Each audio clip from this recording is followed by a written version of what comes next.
애청자 여러분, 안녕하세요. 주말 잘 보내셨어요?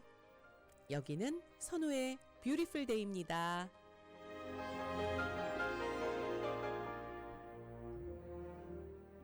어느덧 달력의 마지막 장이 점점 더 가까워지고 있는 12월 29일 월요일입니다.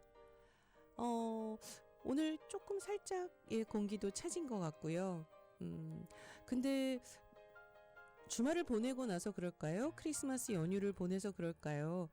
한 해 동안 달려온 내 몸과 마음이 이제 지쳤어요 라고 피로가 이제 많이 쌓였어요 라고 이야기하는 것 같아요. 겨울은 사실 우리 몸이 가장 많은 배려를 필요로 하는 그런 계절입니다.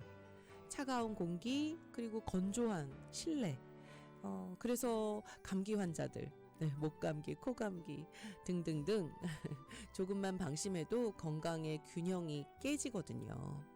그래서 이맘때 필요한 건 거창한 계획보다 따뜻한 차 한 잔, 그리고 충분한 휴식, 그리고 남은 며칠 동안이라도 내 몸의 목소리에 좀 귀 기울이시면 좋을 것 같아요. 마음의 소리도 귀 기울이시지만 내 몸이 말하는 것도 놓치지 않으셨으면 좋겠습니다. 한 해를 마무리하는 이번 주 무탈하게 또 건강 챙기시면서 다가올 새해를 단단하게 준비해 보시면 어떨까요?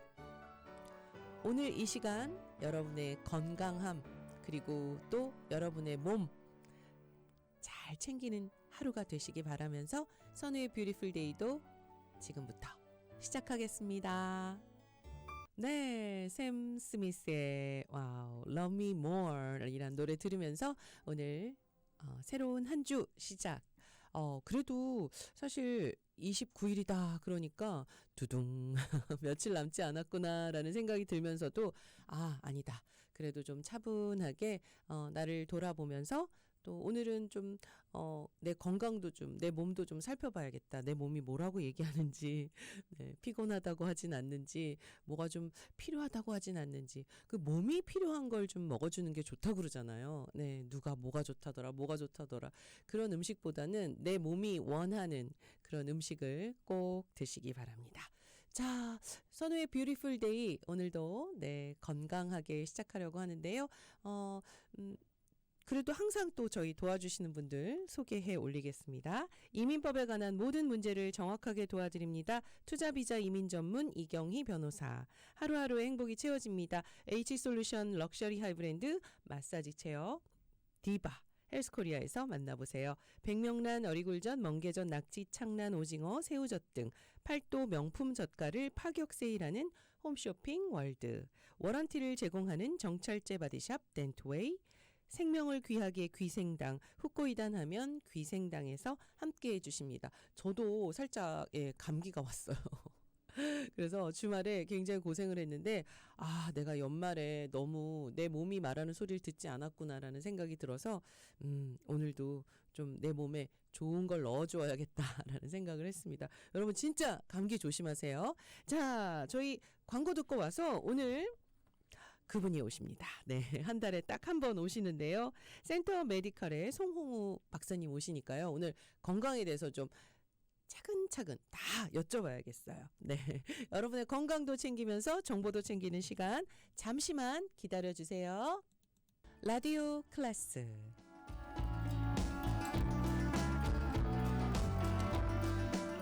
자, 오늘 또 반가운 분 오셨어요. 사모펀드나 외부 투자에 간섭 없이 독립적으로 운영되는 유일한 한인 의료 메디컬 그룹 센터 메디컬 그룹의 또 진정한 한인 의료기관이죠. 송홍우 박사님 모시겠습니다. 안녕하세요. 그래서 감사합니다. 안녕하세요. 반갑습니다. 로렌하이츠에서 그쵸? 네. 센터 메디컬 그룹 주치의로 활동 중이신 우리 송홍우 박사님. 네. 메리 크리스마스는 지났고요. 네. 잘 보내셨죠? 네, 뭐 그럭저럭 비도 오고 막 이래가지고 네. 추적추적했네요. 추적추적했네요.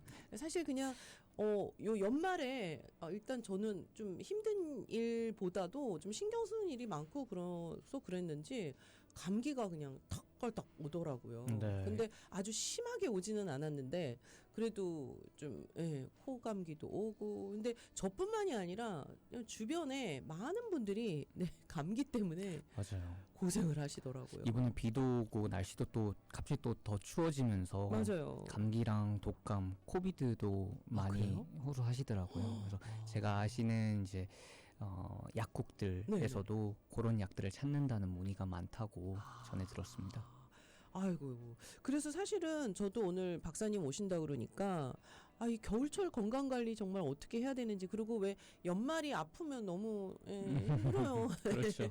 연말에 좀 쌩쌩해야 새해가 이렇게 네. 좀 쌩쌩하게 보내야 되는데 연말을 맞이해서 또 환자분들에게 센터 메디컬 그룹에서는 어떤 진료를 좀 하고 계시나요? 네, 뭐 이미 여러 번 들으신 분들은 아시겠지만 저희 같은 경우에는요, 네. 만성질환 관리, 예방 접종, 그리고 생활 습관 점검 등 종합적이고 체계적인 관리를 해드리려고 노력하고 있습니다.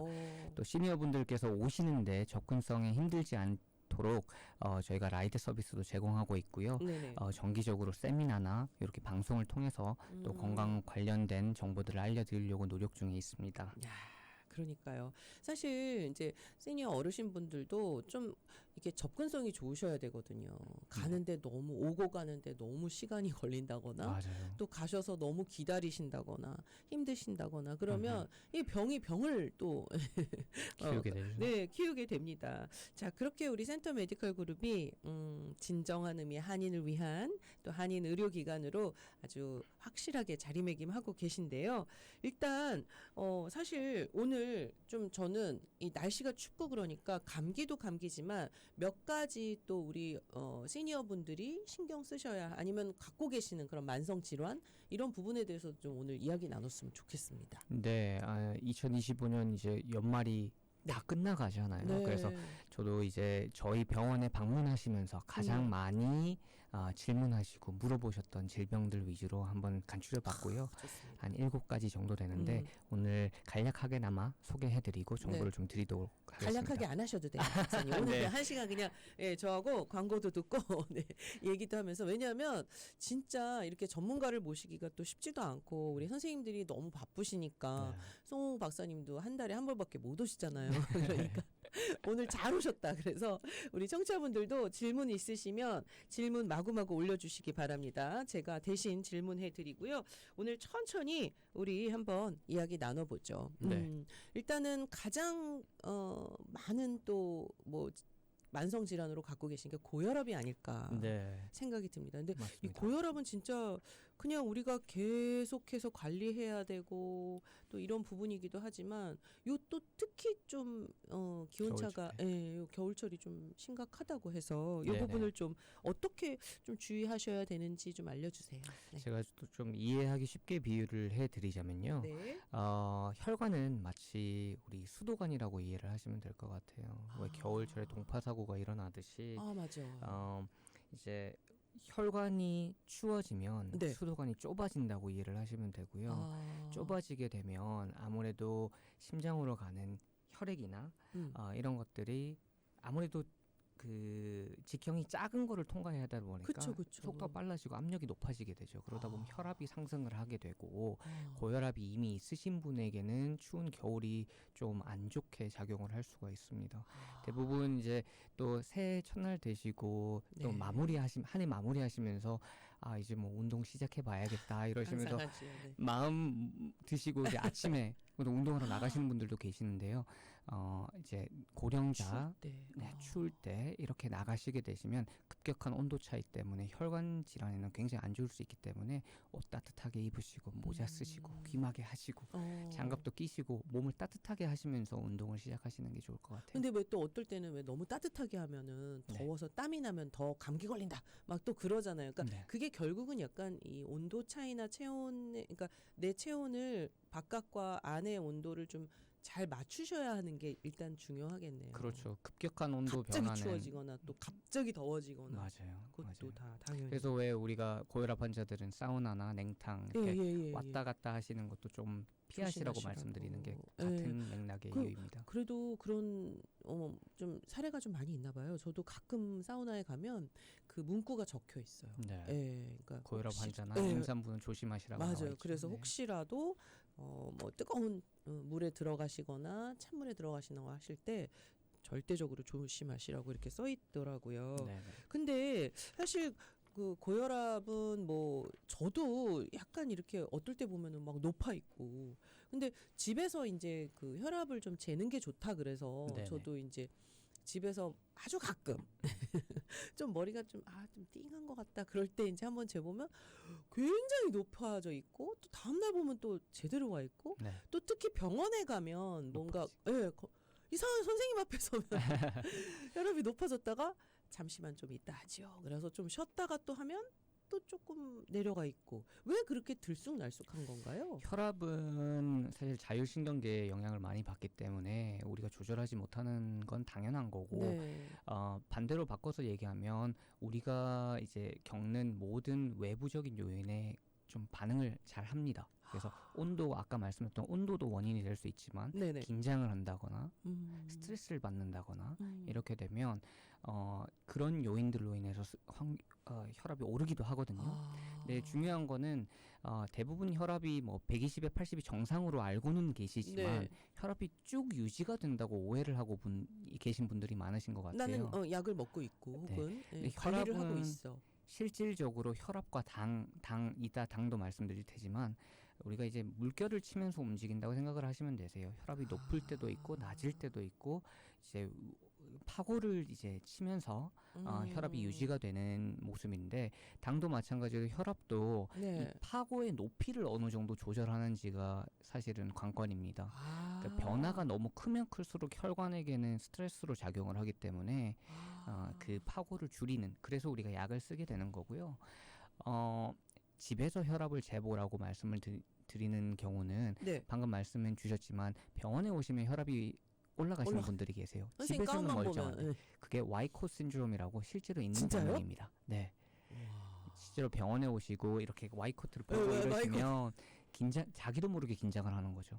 그래요. 자기도 모르게 긴장하다 보면 혈관이 타이트해지고 혈압이 높아지게 되는 그런 걸 많은 분이 경험하실 거예요. 네. 그래서 집에서 재라고 말씀을 드리는 거고 집은 내가 가장 또 편안한 편안하고, 공간이기 예, 예. 때문에 거기서 쟀을 때 그곳에서 잰 평균을 가지고 우리가 평균이 130에 80 이하다. 그러면은 안전하다라고 말씀드릴 수 있겠습니다. 그러니까 뭐 한 번 잰 거 가지고 괜히 막 아유 나 혈압이 높은가 봐. 그러실 필요는 그러실 필요 없으세요. 없고. 네. 그럼 언제 재는 게 좋을까요? 왜 보통 그 아이고 혈압이야, 아이고 뒷목이야, 아이고 나 혈압 올라 막 이렇게 신경 쓰거나 그럴 때 네. 그때 재보면 영락없이 막 높아 있고 막 그렇죠. 그렇거든요. 근데 그게 그거는 아까도 말씀드렸지만 스트레스를 받는 상황에서 그렇죠, 재시는 거기 때문에 그때는 당연히 올릴 수밖에 당연히 없는 높죠. 거고요. 또 아침에 일어나서 바로 재시는 분들 계신데 네. 아침에 콜티솔이라는 호르몬이 제일 높을 때라 그때는 그래요? 혈압이 조금 높게 유지가 되는 게 정상입니다. 몸을 깨우기 위해서. 그것도 네. 너무 그러니까 아침은 무조건 가장 편안한 상태일 거다 한데 아침에 딱 쟀는데 높으면 네. 걱정하시죠. 어, 그럼 이제 스트레스 받아서 어떡하냐, 더 이제. 높게 더 유지가 되기도 하는데 계속 안 떨어지는 상황도 오고.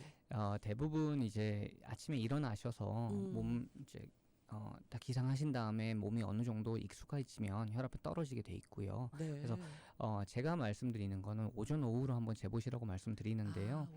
오전에 이제 식사하시고 활동하시면서 몸을 다 깨우고 난 뒤에 편안하게 앉으셔서 한 5분 정도 좀 안정을 취하신 다음에 혈압을 재보시는 걸 말씀드리고 오후에도 마찬가지로 그렇게 하시라고 말씀드리고 있습니다. 그러니까 아침에 일어나셔서 뭐 화장실 잠깐 갔다 오셔서 뭐 물 한 잔 먹고 네. 편안하게 계시다가 식탁에 앉아서 네. 하나 딱 재시고 그다음에 이제 주무시기 전에 네, 편안하게 또 막 왔다 갔다 하고 하지 마시고 그렇죠. 운동하시거나 뭐 네. 몸을 격렬하게 움직이고 그러고 나서, 재시면 당연히 높아질 그건 수밖에 안 없거든요. 되고 뭐 양치하시니까 다 이제 쓰시고 이제 잠옷 갈아입으시고 편안하게 이제 좀 누우셔서 네. 앉으셔서 앉으셔서. 네. 침대 맡에 놓고 그래서 그런 기록들의 평균 요게 이제 나의 혈압에 네, 그게 네, 될 네. 수 있겠군요. 네, 아까도 말씀드렸지만은 뭐 일시적으로 올라가는 거는 다른 외부적인 요인이 있을 수가 있기 때문에 우리가 여러 번 재서 평균을 구하고요. 평균치 자체가 130에 80 미만 정도 되신다 그러시면 혈압이 아니니까 네. 걱정 안 하셔도 될 것 같습니다. 138? 130에 80. 근데 139? 그건 테크니컬리 고혈압이죠. 네. 그쵸. 네네네. 알겠습니다. 130, 80 요거 이제 좀 여러분들이 안심하실 수 있는 혈압 요거를 이제 그 편안한 시기에 여러분들이 다 생각을 하셔야 된다는 거.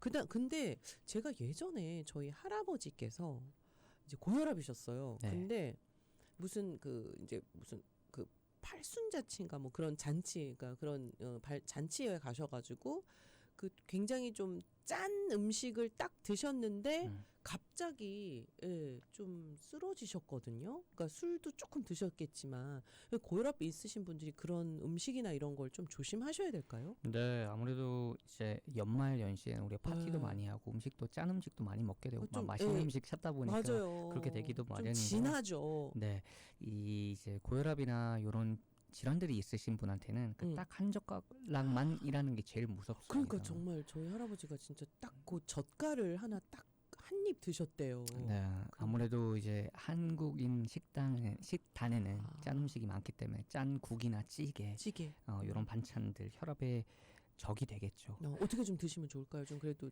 팁을 좀 주세요. 네, 우선 식사를 하실 때 네. 식사 순서를 바꾸시는 것도 굉장히 좋은 아이디어이시고요. 우리 일단은 뭐 연말이니까 뭐 진한 국물이나 막 전골찌개 우리부터 국물부터 한번 먹자 뭐 그러잖아요. 네. 그러지 말까요? 네, 보통 저희가 말씀드리는 거는 채소를 먼저 드시고 고기를 드시고 밥을 드시고 하는 순서대로 드시게 되면 조금 더 나아지는 경향이 있고 또 짠 국물이나 짠 찌개 같은 거는 좀 피하시는 게 좋습니다. 건더기 위주로 드시고 그렇죠. 네. 음주도 조금 줄이시는 게 좋고요. 그렇죠. 술도 조금 줄이셔야 하고 그러니까 채소를 먼저 드시기가 쉽지는 않을 거예요. 한식 자체는. 근데 그래도 한식이 나오면 뭐 나물 반찬이나 뭐 또 샐러드도 요즘은 좀 나오니까 네. 그걸 먼저 좀 드시고 뭐 혹시 그냥 국이나 뭐 찜 이런 요리가 나와도 거기에 있는 야채부터 먼저 좀 드시는 게 좋겠네요. 그렇죠? 네. 그리고 좀 짠 음식은 조금 지양하시는 게 좋다. 자, 이렇게 우리가 이제 고혈압을 알아봤습니다. 자, 그 다음에 저도 사실 너무너무 관심이 있는 고지혈증입니다. 네. 이게 이제 콜레스테롤 수치에 굉장히 민감하게 되고, 맞아요. 네. 저도 이거 진짜 정말 피 검사할 때마다 신경 쓰이는 아마도 이제 갱년기를 지나셔서 이제 약간 이제 중장년층들이 가장 많이 신경을 쓰시고 이 노년에는 또 어떤지 그것도 좀 궁금하거든요. 네. 예, 이것도 좀 설명해 주세요. 요 콜레스테롤이나 이제 고혈압, 뭐 고혈당 이런 걸 말씀드리는 이유가 사실은 이제 노령층으로 가게 되면 가장 우리가 주의를 해야 되는 질환들이 혈관 질환이기 때문이거든요. 이 혈관 건강만 제대로 잡으면 우리가 장수할 수 있고 또 좀 건강하게 오래 살 수 있다고 하니까 이게 쉽지는 않아요. 맞습니다. 그래서 콜레스테롤 관리도 굉장히 중요하고 네. 우리가 흔히 콜레스테롤을 얘기할 때는 네 가지를 얘기를 해요. 네네. 총 콜레스테롤, 그다음 중성지방, HDL이라고 하는 좋은 콜레스테롤, LDL이라고 하는 나쁜 콜레스테롤을 얘기를 하게 되는데 그 중에서 우리가 LDL 수치에 대해서 말씀을 많이 드리게 되는 편이고 LDL 수치는 이제 우리가 앞티머를 기준으로 하면 100 미만을 안내를 해드리는데 이제 보통 안내해드릴 때는 이제 130 정도까지는 서브 앞티멀이긴 하나 130까지는 괜찮다 말씀을 드리는 편이거든요. LDL은 아까도 말씀드렸지만 나쁜 콜레스테롤이에요. 맞아요. 걔네가 하는 일은 혈관을 떠돌다가 혈관에 이제 뭐 미리 쌓인 찌꺼기가 있다든지 아니면 혈관에 상처가 나게 되면 거기에 달라붙습니다.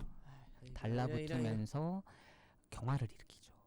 그리고 찌꺼기가 직접적으로 쌓여서 동맥 경화를 일으키고 이제 동맥을 막아버리는 그런 문제가 될 수도 있습니다. 얘네들 좀 다 녹여주세요. 얘네들 이제 수치가 있다고 해서 무조건 약을 먹게 되는 건 아니고 그렇죠. 아까도 말씀드렸지만 수치가 너무 높다거나 아니면 당뇨가 있다거나 고혈압이 있다던가 이런 합병증이 같이 만성 질환이 같이 있을 경우에는 네. 합병증 위험이 높아지기 때문에 그걸 음. 고려해서 약을 처방을 하게 되고요. 음. 이제 혈관이 젊으시다가도 너무 높게 된다면 그 음. 위험성이 높아지기 때문에 미리 약을 선택해 보시는 것도 좋은 옵션일 것 같습니다. 미리 이제 청소를 시작하라는 얘기죠. 네네네. 콜레스테롤. 근데 제가 진짜 한 3년 전인가요? 굉장히 이제 좀 막 음식도 막 먹고 싶은 대로 다 먹고 막 좀 막 건강하지 않게 막 먹고 막 되게 이제 막 그러다가 이제 피 검사를 딱 했는데 콜레스테롤이 거의 150 가까이 나왔어요. 그 네. LDL 수치가. 네. 그래서 선생님이 왜 이러시냐고 큰일 난다고. 그래가지고 이제 정말 빨리 관리하시고 뭐 식단 같은 거 관리하셔라 뭐 이렇게 하셔가지고 저도 너무 놀랬죠. 왜냐면 이제 이게 이제 이렇게 되면 이제 안 좋은 얘기도 막 해주시고 그래서 정말 열심히 한 3개월을 식단을 했어요. 네. 그러니까 막 양파즙도 먹고 막 채소 위주. 근데 사실은 제가 그렇게 고기나 이렇게 기름진 걸 별로 안 먹는 스타일이거든요. 네네.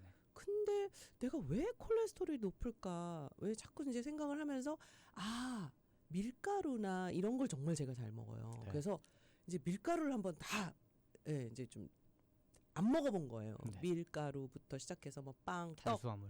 탄수화물을 그러고 났는데 그리고 이제 술도 좀 이제 좀 줄였고 이제 네. 막 그래가지고 이제 술을 좀 그때 막 좀 많이 먹을 때가 있어서 그랬는데 콜레스테롤이 다시 정상으로 오더라고요. 네네. 그래서 이거 잘 유지하셔야 된다. 근데 제가 그때 좀 철분이 부족하고 약간 그래서 좀 단백질을 좀 섭취하셔라 해서 제가 워낙 고기를 잘 안 먹는 상황인데 정말 매일같이 그다음부터 이제 고기하고 야채만 먹었어요. 탄수화물. 근데 또 콜레스테롤이 올라가더라고요. 그래서 제가 아니 이거 도대체 내가 이거 도대체 콜레스테롤이 뭔가 이게 사람들마다 다 다른 건가 아니면 이렇게 내가 폭식을 했을 때만 나타나는 건가 그렇지 않은 건가 그 다음부터는 정말 내가 뭘 어떻게 먹어야지 하면서 약간 좀 혼란이 되더라고요. 일단 먹는 거에도 다 관련이 있나요? 그럼요. 먹는 게 가장 큰 원인이니까요. 네, 먹는 게 가장 큰 원인이기도 하고 이제 고칠 수 없는 거 개인적으로 고칠 수 없는 거는 유전적인 거나 아니면 나이가 들면서 소화 흡수 능력이 떨어지면서 생길 수 있는 건 물론 있겠지만 네네네. 그걸 다 차치하고라도 먹는 게 가장 큰 영향을 미치는 건 맞고요. 아무래도 이제 고기를 원래 안 드시던 분이 갑자기 고기를 드시게 되면 그런 이제 고기에 단백질도 있지만 지방도 같이 있지 않겠습니까? 그러다 보니까 평소에 드시지 않는 지방을 많이 먹게 되면 또 몸에서 그걸 처리하는 게 힘들어질 수도 있는 거고요. 몸에 또 쌓이기도 하고요. 탄수화물도 너무 많이 드시게 되시면 그 탄수화물을 에너지원으로 다 쓰지 못할 경우에는 우리 몸에서 저장을 합니다. 저장을 하다 보면 또 콜레스테롤 수치가 높아지는 경향이 보이거든요. 그래서 식사는 탄수화물, 단백질, 지방 골고루 다 잘 그러니까 섭취하는 게 이게 좋고. 원래 좀 내가 잘 먹던 그러니까 내가 원하는 대로 좀 근데 안 하던 거 하면 안 되겠네요. 그러니까 고기를 정말 네. 매일 아침마다 그러니까 사다가 조금씩 해가지고 매일 아침마다 구워 먹었거든요. 너무 급격한 변화는 몸에서 그러니까. 받아들이기 힘들죠. 조금씩 인트로듀스를 하시면서 늘리는 게 방법이라고 볼 수 있어요. 알겠습니다. 또 단백질 많이 먹어야 된다고 그래가지고 나이 들수록 단백질을 많이 먹어야 되는 건 맞는 말이에요. 근데 결국은 그래서 저도 나중에는 이게 내가 막 체하기도 하더라고요. 그러니까 고기를 잘 안 먹던 원래 안 사람이 먹던 사람이. 고기를 막 먹으니까 굉장히 힘들어지더라고요. 네. 그래서 제가 이럴 때는 진짜 좀 내가 원래 잘 먹던 것 중에서 또 그 영양 성분을 찾아야겠다라는 그런 생각도 좀 했습니다. 맞습니다. 채식을 하시는 분들은 뭐 두부나 콩류 그치. 이런 데도 단백질이 많이 있으니까요. 근데 이제 이거는 뭐 좀 테크니컬리 들어가는 거지만 육류에 있는 단백질과 아미노산과 네네. 이제 채소에서 얻을 수 있는 아미노산이 조금 차이가 있는 만큼 골고루 드시는 게 제일 좋겠죠. 그러니까 또 뭐 달걀이나 두부에 있는 뭐 콩이나 이런 거에 있는 단백질도 너무 좋은 거니까 아무튼 그러니까 일단 여러분 단기간 뭐 폭식을 하신다거나 또 단기간에 또 막 다이어트를 하신다거나 뭐 이런다고 해서 분명히 이제 수치에 영향은 주겠지만 이게 이제 계속 유지하는 게 힘들 수 있죠. 그치. 그걸 좀 기억하시는 게 좋습니다. 그래서 어쨌든 고혈압도 있고 뭐 당뇨도 있으셔서 일단 약을 드시기 시작합니다. 근데 콜레스테롤 약은 또 여러 가지 부작용도 또 듣고 있어서 많은 분들이 약은 타지만 안 먹는다 막 이런 분도 계시거든요. 네. 예. 제 환자분에도 그런 분들이 많으세요. 그래서 제가 말씀을 드리는데 콜레스테롤 약의 가장 흔한 부작용으로는 근육통이 좀 존재를 한다고 알려져 있지만 그 수치가 굉장히 낮아요. 그래서 그걸 과도하게 걱정하실 필요는 그것 없으시고 때문에 안 먹을 것까지는 아닌 거죠. 네. 또 약을 평생 먹어야 된다고 생각하시는 분들이 계신데 네, 일단 먹으면 그런 분들은 제가 말씀을 드리고 싶은 게 그런 분들은 자기 노력을 좀 안 하시는 분들이다. 기본적으로 약이 1순위가 되는 게 아니고요. 생활 습관이 1순위가 되셔야 됩니다. 그래서 식이 조절이라든지 운동을 통하셔서 그 약으로 받는 효과를 또 유지할 수 있는 노력을 기울이셔야 되는데요. 약만 믿고 계속 드시다 보면 약을 끊으면 다시 올라가기 마련입니다. 생활 습관이 그대로니까요. 그렇죠. 네. 내가 안 바뀌고 약에만. 네. 그런 분들은 어쩔 수 없이 평생 드시는 경우가 많죠. 그렇지만 내가 약을 먹으면서도 내가 관리하고 뭔가 하면, 그러니까 다 모두가 그렇게 얘기하시던데요. 내가 좀 약을 덜 먹게 되는, 약을 좀 끊게 되는 그게 가장 좋은 건데 바로 그건 내 생활 습관이나 식습관, 운동하는 습관 이런 것들을 바꿨을 때 나타날 수 있겠네요. 그럼요.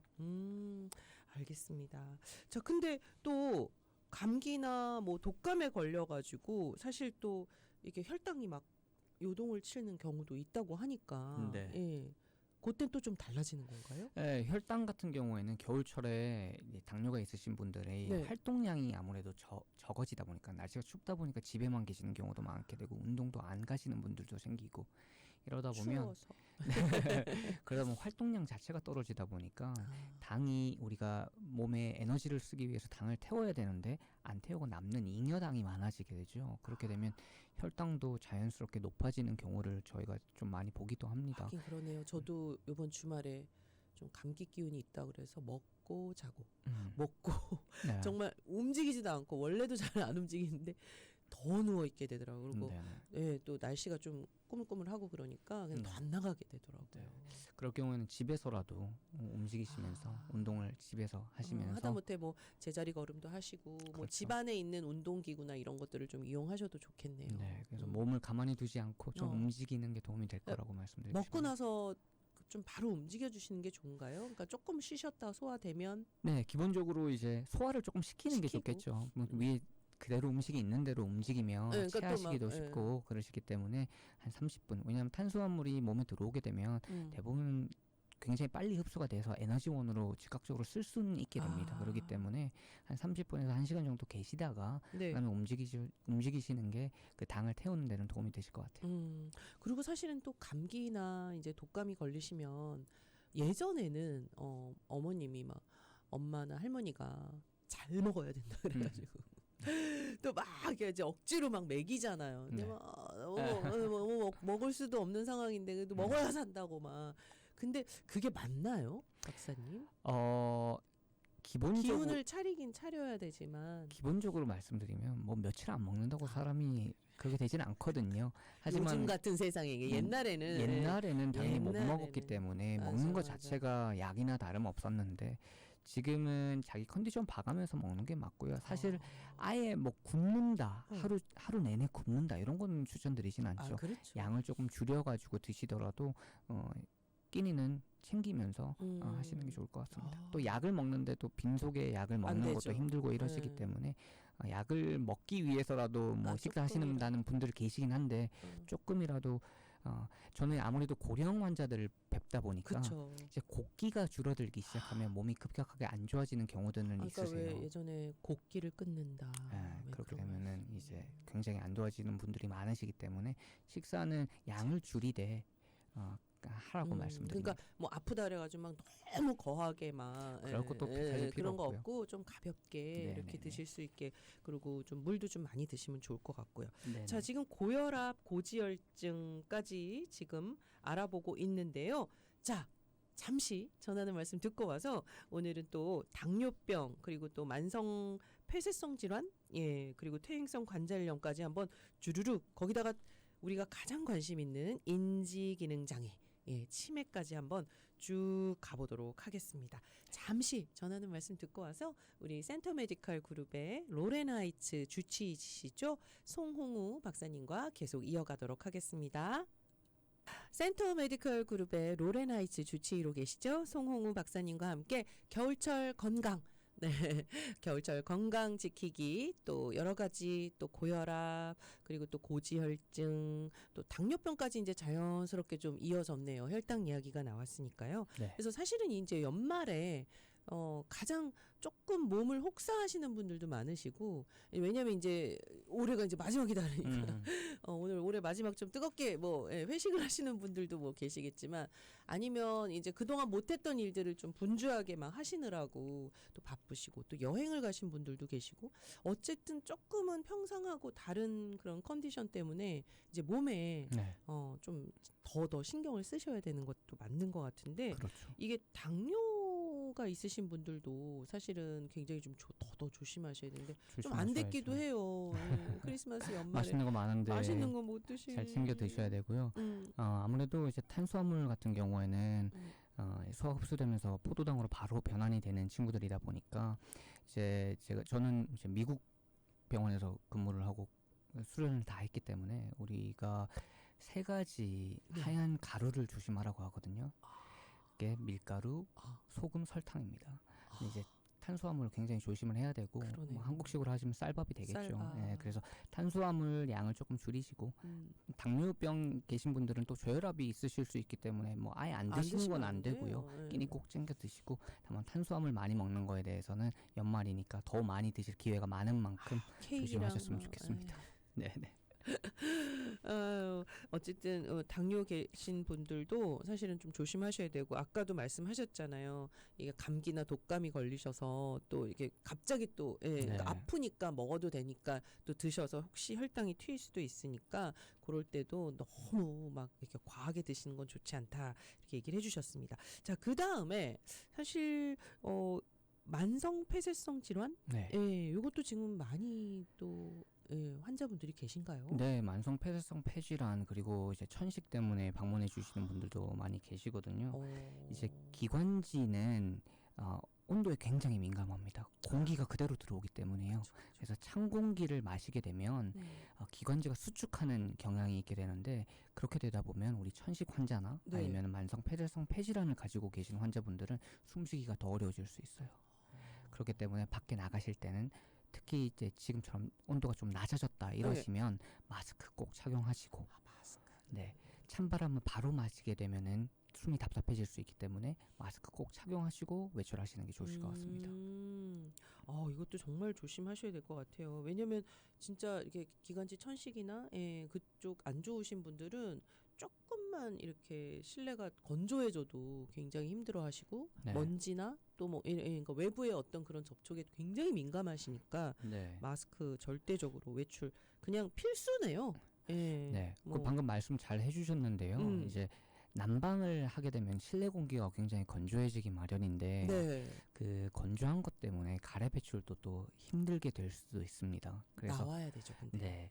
습기를 잘 유지를 해주셔야 돼요. 집에 계실 땐 특히 겨울철에 난방을 많이 하시는 분들은 가습기 사용하시거나 아니면 이제 실내 수건이나 젖은 옷가지를 좀 비치해 두시면서 습기를 잘 유지해 주셔야 이런 폐질환, 기관지 질환에선 도움이 된다고 보시면 되겠습니다. 근데 어떤 분들은 감기가 왜 이렇게 오래 가지?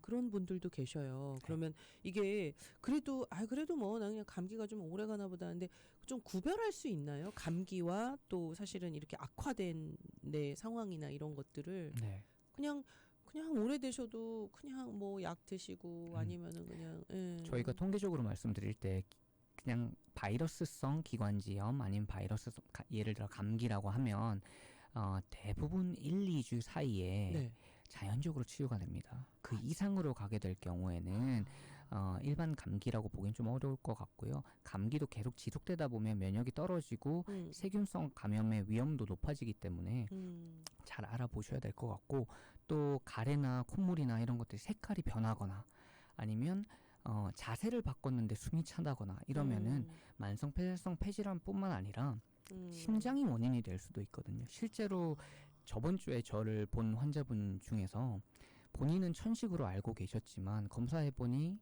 이제 우리가 올삼니아라고 일컫는 자세를 바꿨을 때 숨이 더 차는 증상을 가지고 계신 분이 계셨고 그분은 신부전이었습니다. 어머. 그래서 몰랐던 거잖아요. 몰랐던 거죠 본인은. 본인은 내가 천식 히스토리가 있으니까 지금도 천식이겠거니 했지만 제가 검사를 해봤던 결과 천식 증상은 전혀 없으셨고 오히려 폐에 물이 차는 신부전의 증상을 가지고 계셔서 거기에 맞는 치료법이 다르다 보니 그거는 그쵸. 이제 고쳐지지 않고 그냥 네. 계속. 왜냐면 그거는 기관지의 문제라기보다는 심장의 문제 때문에 그쵸. 물이 거꾸로 차서 폐에 음. 물이 차는 경우가 발생하는 거거든요. 그래서 네. 그런 거 같은 경우에는 본인이 알 수가 없으니까 그쵸. 병원 방문하셔가지고 꼭 어. 제대로 된 진단 받으시면서 치료하셨으면 좋겠습니다. 그러니까 이런 얘기 들어보면 또 잘 모르고 있는 나의 증상, 그러니까 참으시거나, 그냥 늘 그랬으니까 괜찮을 거야 하시면 안 된다는 거. 네. 주치의와 꼭 자신의 조금이라도 이상한 부분을 얘기하셨는데, 우리 청취자분님이 송다정님이 저는 요즘 일부러 좀 소식을 하려고 하신대요. 그러니까 네. 나이가 들면서 신진대사가 느려지니까 맞아요. 조금만 먹어도 소화도 네네. 잘 안 되고. 근데 어떻게 나이가 들면 좀 저절로 입맛이 없어지는 건지. 맞는 말씀이시긴 하세요. 방금 말씀해 주신 것처럼 대사가 조금 떨어지기는 마련이거든요. 하지만 이제 내가 소식을 하니까 운동도 안 해도 되겠다 이렇게 생각하시면 안 되고요. 운동은 그쵸, 하셔야 그쵸. 되고 운동은 하셔야 돼요. 양을 줄이시되 질을 좋게 해서 드셔야 됩니다. 네. 양은 조금, 그러니까 김치에 밥 조금이 아니라 그게 아니라 네, 그래도 좀 골고루. 영양소가, 그쵸? 단백질, 아침에도 또 단백질을 좀 많이 드시는 게 좋다고 그러더라고요. 그러니까 네네. 달걀이나 뭐 콩, 두부 요리 네네. 그러니까 조금 드시더라도 건강은 생각해서 네. 드셔라. 예전에 저희 어머니도 보면은 그냥 항상 새우젓에 물 말아서 그냥 한 끼 때운다. 너무 영양이 불균형했던 것 같아요. 지금 생각해 보면. 맞아요. 김치랑. 아유 참. 네. 자, 그래서 어쨌든 여러분 이 만성 폐쇄성 질환 뭐 갖고 계시는 분들도 계시겠지만 내가 좀 선천적으로 약하다 그러면 특별히 겨울철 실내 환경을 좀 신경 써셔야 된다는 거. 자, 이제 그 다음에 퇴행성 관절염, 류마티스 관절. 이것도 피해갈 수 없는 또 이 노화의 두 개는 분명한 차이점이 있긴 합니다. 달라요? 네, 퇴행성 관절염은 노화가 맞고요. 많이 써서 오는 게 퇴행성 관절염이고 류마티스성 관절염 같은 경우에는 자가 면역 질환입니다. 내 몸이 나를 공격해서 생기는 관절염이거든요. 맞아. 저 아는 동생이 네. 20대, 그러니까 어릴 때부터 있었다고. 네. 그거는 면역 질환이라 그 사용과는 딱히 상관은 없는. 하지만 이런 관절염을 많이 앓고 계시는 분들이 많이 오셔가지고 제가 준비를 해봤고요. 네. 추운 날씨에 이제 관절 자체가 뻣뻣해진다고 말씀 주시는 분들이 많은데 주변에 연부 조직들이 관절을 감싸고 있기 마련인데 네네. 그 뻣뻣하게 굳어요. 인대나 근육들이. 그러다 보니까 실질적으로 뻣뻣해지는 게 맞고 그런 상태에서 무리하게 운동하시면 이제 데미지를 입을 가능성이 더 높고 통증도 더 심해질 가능성이 높으니까요.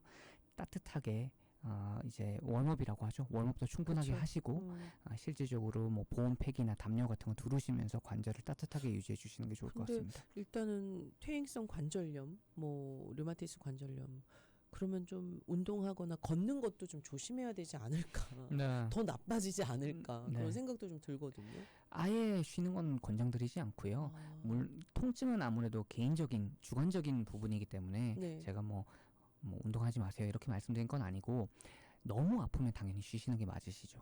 하지만 어느 정도의 통증이라면 운동은 계속 하시는 게 올바르다고 볼 수 있습니다. 그러니까 안 쓰면 굳는다는 거죠. 네. 속된 말로 우리가 아끼면 똥 된다고 그러는데 맞아요. 아끼다 똥대. 안 쓰면 굳어버리기 때문에 움직임을 계속 유지하시는 게 좋을 것 같습니다. 더 나빠져. 그 대신 그래도 운동하실 때 너무 무리하시는 건 안 되겠지만 네, 막 네. 갑자기 막 만보를 걸으시면 네. 그건 아니지만 내 상황에 맞게 꾸준하게. 네. 네. 근데 이 류마티스 관절염 있으신 분들은 아침이 더 뻣뻣하다고 하시더라고요. 요게 그 대표적인 차이점인데요. 퇴행성 관절염 같은 경우에는 써서 염증이 쌓이면서 아프다 보니까 맞아요. 저녁에 보통 많이 아프시죠. 많이 써야 돼서 보니까. 뭐 이런 마디 무릎 뭐 네네네. 류마티스 관절염은 기전이 완전히 달라서 그렇죠. 아까 내가 면역 질환이다 면역이 보니까 나를 자는 공격. 동안 내 면역 세포가 나를 공격해서 염증 물질이 쌓이게 되고 아침에 일어나면 그 염증 물질들로 인해서 뻣뻣해지는. 자는 동안 활동을 하는구나. 네. 그래서 일어나서 스트레칭 같은 거 하시고 관절 같은 것도 좀 풀어주시고 따뜻한 뭐 물에 몸을 담그신다거나 관절을 담그시면서 좀 풀어주시는 것도 도움이 되실 것 같습니다. 일어나자마자 뭐 좀 따뜻한 물을 받으셔가지고 좀 손을 올려놓는다거나 아침에 살짝 그 베스톱에 물을 담가서 뭐 반신욕 같은 거 하셔도 좋긴 좋겠네요. 네네네. 뭐 기온만 차지 않다면. 네. 그리고 좀 살짝 운동해 주시면 좋을 것 같고요. 자, 이제 마지막으로 인지기능 장애입니다. 또 이 부분은 우리가 항상 가장 신경 쓰는 부분이고 관심 많아 하시죠. 네, 제발 그러지 않기를. 왜냐하면 너무나 급작스럽게 다가오게 되면 근데도 또 우리가 신경 쓰는 건 내가 왜 요즘 왜 이렇게 깜빡깜빡하지? 그러니까 깜빡하다가 생각나면 좋은데 네. 도저히 생각이 안 나거나 이럴 때 나 뭐야? 혹시 근데 이제 제가 하나 말씀드리고 싶은 거는 환자분들이 치매랑 건망증에 대해서 구분을 잘 못하시는 경우가 많으세요. 일반 건망증은 쉽게 비유를 드려서 예를 들어 안경이 있다면 네네네. 내가 안경을 어디에 뒀지라고 기억이 잘 나지 않는다면 그건 건망증이라고 볼 수 있는데요. 네. 치매는 인지 기능이 부조합니다. 그래서 인지 어떤가요? 기능의 부조화라는 거는 예를 들어 안경이 도대체 내 눈앞에 안경이 있는데 이걸 보고 이게 도대체 뭐 하는 물건이지? 이게 어디에 쓰는지조차도 잊어버리게 된다면 그거는 오히려 치매에 가깝다고 볼 수가 있겠죠. 그래서 그게 그 처음부터는 그러지 않을 거 아니에요. 처음부터 그렇진 않죠. 그쵸. 이제 조금 진행이 조금씩. 되는 거고. 그러니까 완전히 이게 왜 여기 있는지도 모르겠다 이런 것들이 조금씩 네. 위험하다. 제가 뭐 여러 말씀 드려서 좀 그렇긴 하지만 또 속된 말로 네. 치매 걸리면 벽에 똥칠한다 그러잖아요. 맞아요. 그러니까 정상인들이 그럴 분이 얼마나 계시겠어요. 그렇죠. 그 주변 상황과 자기가 뭘 하고 있는지 그 상황 자체를 인지하지 못하기 때문에 이게 더럽고 혹은 내가 이걸 하면 안 되는 것 자체를 모르는 모른다는 거죠. 거잖아요. 네네네. 그게 진짜 진정한 그러니까 왜 의미의 식사를 하고 나셔도 네. 난 안 먹었다고 네. 한 번도 나 밥을 준 적이 없다. 지금 바로 드셨는데도. 네네네. 아이고. 그러니까 이제 아무래도 치매가 건망증과 이제 같이 가는 경우가 많기 때문에 건망증이라고 하면 치매를 걱정하시는 분들이 많은데 실질적으로 건망증은 기억력이 떨어지는 것 그거는 노화와 직접적으로 관련이 있는 거라서 네. 나이가 드시면 건망증은 많이 생기기 마련이고 그거는 우리가 뭐 어쩔 수 없는 부분이기도 하지만 노력을 통해서 건망증은 또 개선이 될 수가 있어요. 예를 들어 이런 거죠. 우리 앵커분께서도 핸드폰 예전에 없으실 때 네. 내 뭐 집 전화번호라든가 주소라든가 이런 거 다 외우고 계셨겠지만 다 외웠어요. 지금은 그러시지 않잖아요. 정말 가족 전화번호도 못 외워요. 그러니까 우리가 도구에 의존하게 되면서 그 부분에 뇌를 안 쓰게 되는 거죠. 그러다 보니까 그런 거를 다시 이제 우리가 훈련을 통해서 건망증은 개선이 가능하다. 전화번호를 좀 외울까요? 그런 것도 도움이 되죠. 되겠죠. 실질적으로. 네. 그러네요. 진짜 안 외워져요. 빨리 입력하고 그냥 바로바로 하는 경우가 많거든요. 치매 예방하시려고 숫자 게임 하고 계신데요. 네, 그런 것도 도움이 되고요. 그래도 근데 아무리 너무 예방 차원이라도 너무 어려우면 또 스트레스. 그러니까 쉬운 걸로 그렇죠. 네, 쉬운 네, 걸로. 그래서 쉬운 걸로. 어떤 분들은 뭐 숫자를 이렇게 거꾸로 내려가는 것도 하시고 네. 뭐 3씩 빼는 것도 하시고 그러니까 편하게 네, 네. 그런 걸 좀 하신다 그러시더라고요. 근데 그래도 살짝 어떻게 보면 좀 이게 이제 좀 심하신 분도 계시겠지만 살짝 있는 분들도 요걸 좀 늦춘다거나 그러니까 뭐 이 치매를 완전히 다 고칠 수는 없지만 아직까지는 저희가 조금 그런 생활 습관이 있을 수 있을까요? 팁을 드리자면 아까 말씀드린 거 그런 거 내가 예전에 외웠던 것들 다시 외워보는 한번 것도 좋을 것 같고 말씀 주신 대로 숫자나 셈 같은 거 해보는 것도 좋고요. 저는 제 환자들한테 시도해보는 거는 언어를 공부해보라고 해요. 네, 내가 모르는 언어를 공부하다 보면 물론 단어도 외워야 되겠죠. 발음도 해봐야 되고 스페니쉬로 할까요? 영어도 좀 다시 해야죠. 영어도 발음도 해봐야 되고 그 발음을 들어도 봐야 되고 다 되는구나. 다 그걸 열리는. 써봐야 되다 보니까 문장을 만들려면 또 그래머나 이런 것도 다 써봐야 되잖아요. 네네네. 그러다 보면 굉장히 많은 부분의 뇌를 쓰기 마련이거든요. 네, 그래서 그것도 이제 뭐 지금 나이에 그거 언어 배워서 뭐 해라고 생각하실 수는 있지만 그거를 배워서 뭐 플루언트하게 쓰라는 얘기가 쓰기가 아니라 아니라 내 뇌를 트레이닝하는 방법의 일종이라고 생각하시면 될 것 같습니다. 와 너무 좋다. 그래서 어떻게 보면은 진짜 어떤 분들은 막 뭐 갑자기 일어도 배우시고 스페니쉬도 배우시고 그런 분들이 훨씬 더 좀 건강하게. 건강하게 할 수 있는 거니까 저도 핸드폰 열면은 굉장히 그런 어플들 많거든요. 많아요. 무료 어플도 많고 그러니까 한번 여러분들도 그것도 한번 해보시기 바랍니다. 자 오늘 사실 또 건강 퀴즈 하나 해주신다 그러셨어요. 네네네. 잘 듣고 계셨나 해서 그러니까 확인할 겸 제가 마지막으로 하나 주시죠. 네, 퀴즈 하나 드리겠습니다. 이제 겨울철 특히 연말에 갑자기 혈압이 오를 수 있는 가장 큰 이유가 무엇일까요? 라는 게 질문인데요. 오, 어, 갑자기 혈압이. 네. 이제 옵션 드리면 1번 맛있는 게 많아서 심장이 설레서 2번 찬바람과 추위 때문에 혈관이 수축하기 때문에 3번 성탄 캐롤이 너무 커서 4번 선물들을 사느라 지갑이 얇아져서 이게 다 스트레스 맡긴 같은데. 자, 정답은 몇 번일까요? 네, 정답은 늘 재밌게 웃으면서 한번 보내주세요. 2번입니다. 맞아요. 찬바람과 추위 때문에 혈관이 수축하기 마련이고요. 그러다 보면 압이 올라가게 되고 심장에도 무리가 갈 수 있으니까 추운 날 특히 더 조심하셨으면 좋겠습니다. 알겠습니다. 자, 오늘 센터 메디컬 그룹의 로렌 하이츠 주치의로 계십니다. 센터 메디컬 그룹은 뭐 로렌 하이츠 외에도 또 지역별 어떻게 있죠? 저희 플러튼에 1호점이 있고요. 오. 2호점은 가든그로브점. 네. 제가 3호점을 맡아서 로렌하이츠에서 운영하고 있습니다. 전화번호 하나 주시죠. 네, 저희 616-363-4661입니다. 네, 616-363-4661, 616-363-4661번, 616-363-4661번, 바로 로렌하이츠점 송홍우 박사님이 계시는 곳이신데요.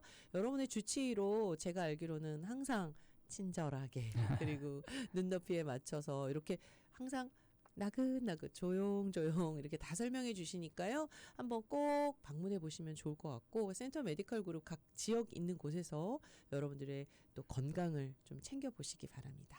와 오늘 오랜만에 나오셔서 아주 네. 진하게 한번 1시간 동안 나눠봤는데요. 끝으로 우리 이제 마지막 올해는 마지막이세요. 이제 네네네. 내년에 새로 뵙게 되는데 네. 마지막으로 청취자분들께 한 말씀 주시죠. 네, 우리 청취자 여러분 연말 며칠 안 남았는데요. 건강 관리 잘 하시고 새해에는 더더욱 건강하게 지낼 수 있도록 저도 옆에서 응원하겠습니다. 감사합니다. 알겠습니다. 해피 뉴 이어. 해피 뉴 이어. 해피 뉴 이어. 네, 그리고 올 한 해 동안 또 저희 방송 풍성하게 꾸며 주셔서 감사합니다. 감사합니다. 네, 내년에도 잘 부탁드립니다. 잘 부탁드릴게요. 네. 잠시 전하는 말씀 듣고요. 저도 잠시 후 2부에서 뵙겠습니다. 잠깐만 차 한잔 하고 오세요. 오늘 날씨 보니까요. 지금 현재 기온 62도, 최고 기온 69도까지 올라갑니다. 조금 추울 줄 알았는데 그래도 70도대만 있어준다면 좋을 때인데 내일까지 한 70도대 유지하고요. 수요일은 춥습니다. 61도. 새해 맞이하면서는 63도, 64도 정도. 아주 춥지 않은 그런 새해가 되겠네요. 근데 수요일부터 또 비 소식이 있어서 살짝 걱정이 되긴 합니다. 연말에도 비 때문에 집집마다 조금씩 좀 적지 않게 빗물이 새거나 또 물이 새거나 해서 힘들어하시는 분들 많이 계시더라고요. 새해에는 좀 그냥 반가운 비로 2부에서는요 선우의 브랜드 산책 준비되어 있고요. 2025년 동안 또 사랑받은 브랜드 한번 살펴보고요. 또 우리가 새해에 좀 도움받아야 될 브랜드 뭐가 있을까 또 얘기도 나눠보고 올 한 해 우리를 좀 들썩거리게 만들었던 화제의 뉴스들 또 여러분들이 가장 관심 있는 뉴스들도 한번 살펴봅니다. 선우의 참견.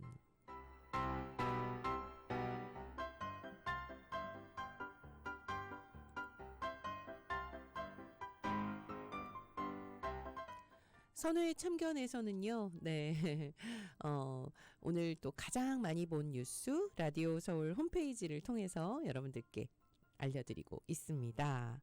오늘 사실 또 보면 여러분들이 연말이기 때문에 또 많은 미디어나 이런 쪽에 또 관심도 많이 두실 테고 또 많이 찾아보실 텐데요. 일단 라디오 서울에서 가장 많이 본 뉴스 중에 하나는 바로 법무부 약탈적 패턴을 보여주는 앱스타인 아마존 영수증이 공개되어서 충격을 주고 있습니다.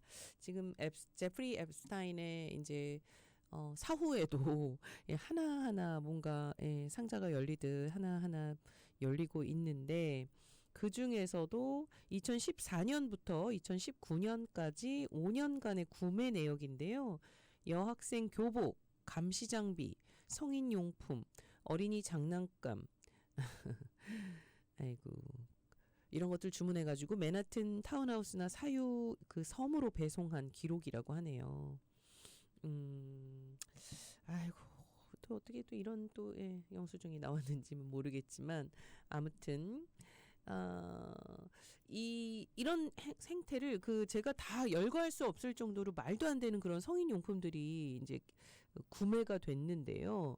이게 보면 굉장히 이 심리학자들이 얘기하기를 이 아주 좀 정신적으로도 좀 문제가 있는 그런 포식자 프로필을 전형으로 꼽고 있다고 합니다. 제가 어떻게 그 무슨 여학생 교복에다가 거기다가 장난감이지만 뭔가 이런 성인 용품으로 사실 좀 제가 어떻게 말로 이렇게 내뱉기도 힘든 그런 물품들을 주문하고 있어서 사실 또 이런 내용들이 또 하나하나 밝혀지기 시작하면서 더 확실시 되고 있는 것 같아요. 네. 자, 그다음에 또 많이 본 뉴스 볼까요? 프랑스의 아이콘이죠. 브리짓도 바르도. 너무나 아름다운 배우인데 91세로 91세로 별세했습니다. 영면하셨습니다. 28일이었네요. 프랑스 남부 자택에서 사망을 했고 향년 91세였습니다. 프랑스의 원로 배우이기도 하면서 굉장히 그 섹스 심볼에 아주 유명한 배우로서도 활약도 대단했지만 사실 그 제가 알기로는 동물의 복지에 굉장히 평생을 애썼던 것 같아요. 그래서 이분이 그 동물 애호가로서 펼쳤던 또 우리나라하고도 살짝 관계 있지 않나요? 예전에 예. 그 보신탕에 대해서 막 얘기를 했었던 그런 기억도 나는데 아무튼 1934년 파리 출신이네요. 엘르 모델로 데뷔해서 1956년 영화죠. 그리고 신은 여자를 창조했다 해서 18살에 이미 국제적인 섹스 심볼 배우가 됩니다. 헝클어진 금발 또 자유분방한 이미지 그래서 한 굉장히 많은 유럽 영화를 찍었고요. 1969년에는 프랑스 국가 상징 마리안느 모델로도 선정이 되었다고 합니다. 1986년에 아마 이 동물 복지, 동물 애호 재단을 설립해서 모피 반대, 그렇죠? 그리고 투 금지 등등, 그리고 뭐 많은 수많은 동물들을 구조를 한 그런 특별한 일을 또 해서 영향력을 많이 미친 그런 배우로 우리 마음속에 기억되고 있죠. 프랑스에서도 또 훈장도 받으셨네요. 한국 개고기 문화를 또 야만적이다 뭐 해가지고 보신탕 불매 운동을 벌여서 저희 한국과는 또 약간 또 미움을 받으신 뭐 그런 적도 있지만 어쨌든 건강 악화로 11월에 다시 입원을 하셔서 투병하시다가 어제 날짜로 우리 곁을 떠났습니다. 삼가 고인의 명복을 빕니다. 네. 그리고 또 많이 보신 뉴스가 뭐가 있을까요? 네. 이것도 많이 보셨네요. 청와대 시대 다시 열린 날. 청와대 노동자는 거리로 내몰렸다. 뭐 이런 내용인데요. 이재명 대통령의 청와대 복귀 첫날이었죠. 네. 한국 시간은 어제였습니다. 청와대 비정규직 노동자들이 삼보 일배를 하며 청와대로 향했는데요. 이 청와대 개방 시기 미화, 조경, 보안을 맡았던 또 용역 노동자들이라고 하네요. 왜냐하면 아이러니하게도 대통령실이 이제 용산 시대를 끝내고 청와대로 옮겨오니까 또 그들은 일자리를 잃게 된 거죠. 그러니까 뭔가 하나가 변화가 생기게 되면 또 그 안에서는 그 자리를 잃게 되는 사람이 분명히 나타날 수밖에 없으니까. 그래서 또 약간 고용 보장을 책임져라 하면서 네, 그 이렇게 그 아스팔트에 납작 엎드려서 조금씩 나아가면서 구호를 외치는 게 이게 이제 삼보일배라고 하죠. 3번 걷고 다시 또 엎드려서 근데 뭐 어쨌든 정부가 청와대 개방 사업을 종료하고 대통령 직무 기능을 복귀시키려 하면서 사실 그들의 또 차후 그 고용 방안은 마련되지 않은 상황이었었나 봐요. 근데 일단 좀 그 전부터 이걸 알고 있었기 때문에 그 이제 일을 하시는 분들은 계속해서 면담을 좀 요청했나 봐요. 근데 법적으로 고용 책임이 없다라는 답변을 내놓으면서 이분들은 이제 직장을 잃게 된 거죠. 뭐 말이 많습니다. 비정규직 노동자들을 이달 말까지 고용보장 방안이 마련되지 않는다면 다시 청와대를 찾아갈 것이다. 뭐 이렇게 또 선포를 했네요. 아무튼 어떤 곳이든 일에 있어서 그 일자리를 잃고 얻게 되는 그런 상황들이 뭐 당연히 일어날 수 있겠죠. 네, 하지만 이런 부분들을 무조건 자기들만의 입장에서 또 생각하는 것보다는 원만하게 서로 타협해서 좋은 합의점을 찾게 되기를 바랍니다. 자, 아이스 그 단속 전략 전환이 되었다고 하는데요. 이것도 굉장히 많이 보신 뉴스 중에 올라와 있습니다.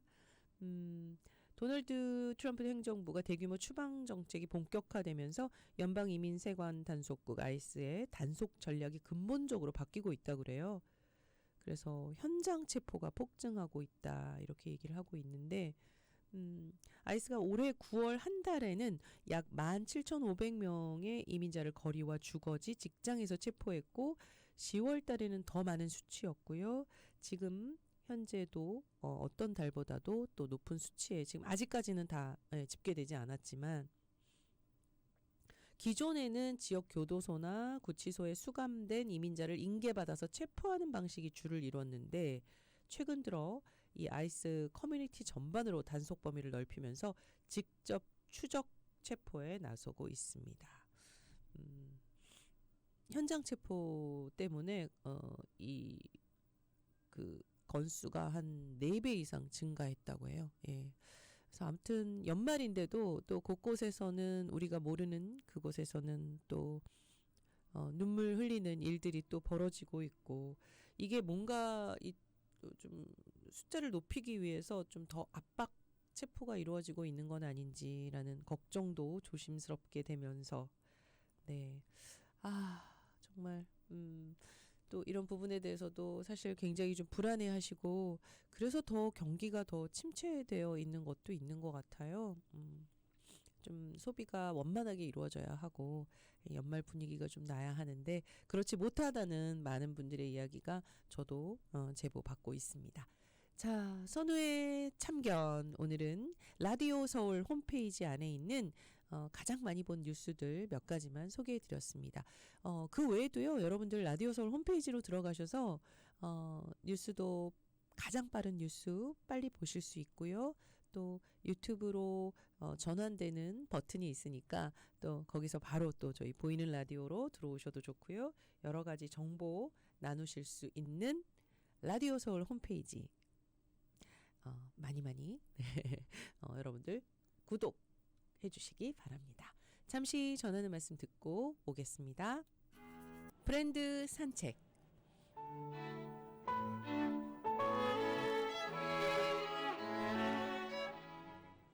오늘 선우의 브랜드 산책은요. 연말 지금 이 시기에 딱 한번 정리해 드려야 될 것 같아서 준비했습니다. 2025년 한 해 동안 올 한 해를 관통한 또 브랜드 마케팅, 미국의 브랜드들은 어떻게 살아왔는지, 네, 견뎌냈는지, 버텨왔는지 한번 살펴봅니다.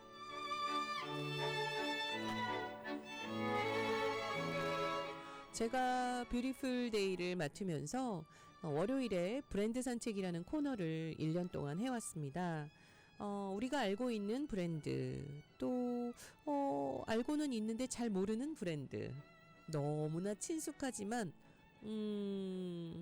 정말 그 브랜드가 그런 히스토리가 있었어 라고 생각해 보게 되는 그런 시간이었는데요. 쭉 올 한 해를 좀 정리해 보도록 하겠습니다. 브랜드를 본다는 건 물건을 본다는 거 아니라는 거 알고 계시죠? 제가 브랜딩과 마케팅의 차이를 정확하게 짚어드렸습니다. 브랜드를 본다는 건요, 그 시대 사람들이 뭘 중요하게 생각하는지, 뭐가 중요한지 그렇게 한번 들여다보는 일입니다. 2025년의 브랜드들은 특징이요, 더 이상 크고 화려하지 않았습니다. 크고 화려하다고 해서 선택받지 않았거든요. 조용하지만 오래가는 것, 빠르기보다는 정확한 것, 트렌드보다는 태도를 가진 브랜드가 사람들의 기억에 남았고 손에도 남았고 지갑을 열게 했습니다. 그래서 오늘 제가 준비한 시간은요, 유명한 브랜드보다 신뢰받는 브랜드, 비싼 브랜드보다는 왜 인기가 있는지 이유 있는 브랜드를 함께 알려드릴까 합니다. 옷, 음식, 라이프스타일, 건강, 그리고 일상 속의 선택들까지 정말 다양한데요.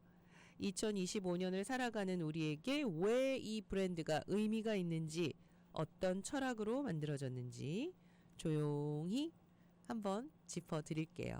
여러분들도 들으시면서 내가 하고 있는 일이나 그리고 또 내가 해야 할 일들에 대한 조그만 아이디어를 얻어가시면 좋을 것 같네요. 알면 너무 좋고요. 사실 몰라도 딱히 그렇지만 알아두시면 좋은 그런 내용으로 선의 브랜드 산책 지금부터 시작해 볼게요. 자, 2025년에는요, 정말 조용한 럭셔리가 여전히 강세를 보입니다.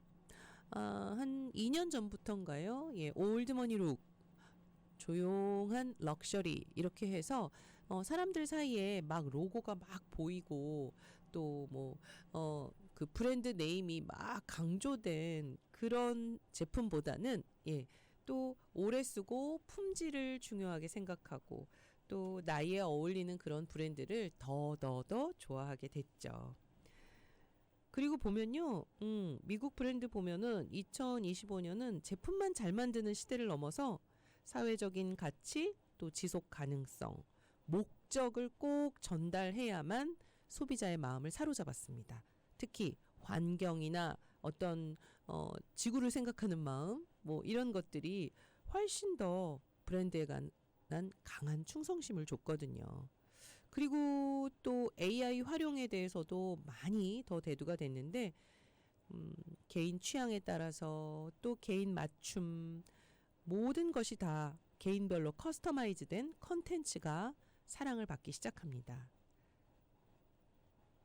거기다가 소비자는 지역 커뮤니티와 밀접하게 연결돼 있기 때문에 한 지역의 고유 문화, 언어, 라이프 스타일을 맞춰서 브랜딩이 철저하게 됐고요.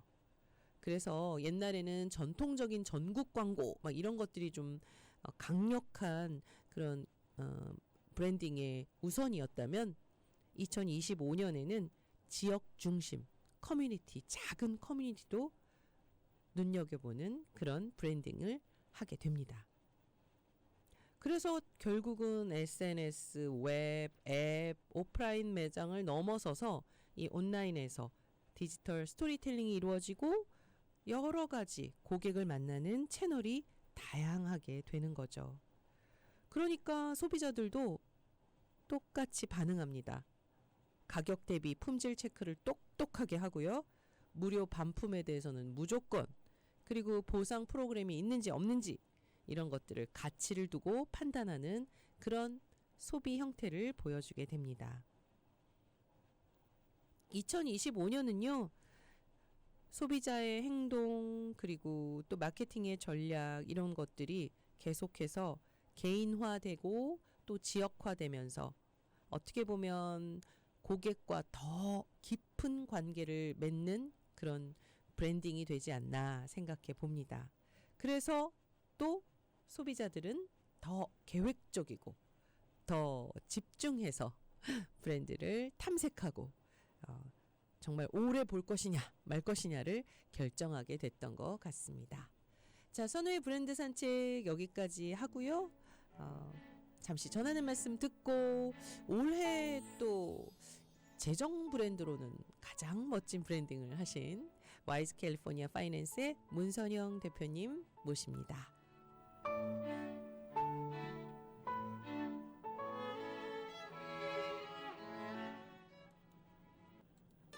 라디오 클래스 클래스 있는 분들이 함께하는 시간 정보와 그리고 또 오늘은 특별히 연말인데 우리가 항상 관심 있는 게 바로 재정입니다. 그래서 재정에 관한 이야기 오늘 또 허심탄회하게 나눠주실 분이죠. 와이즈 캘리포니아 파이낸스의 문선영 대표님 모십니다. 안녕하세요. 안녕하세요. 이제 해피 뉴 이어 인사해야 될. 네, 그렇습니다. 네. 아유, 우리 문선영 대표님하고 네. 마지막을 또 그래도 이렇게 인사 나눌 수 있으니까 좋으네요. 저도요. 네. 감사합니다. 감사합니다. 네. 그러니까 한 해 동안 네. 그래도 또 저희에게 많은 정보를 주시려고 애쓰시고 네. 좋은 세미나며 또 좋은 정보 네. 우리 좀 공부시켜 주셔서 감사드립니다. 감사합니다. 네. 네.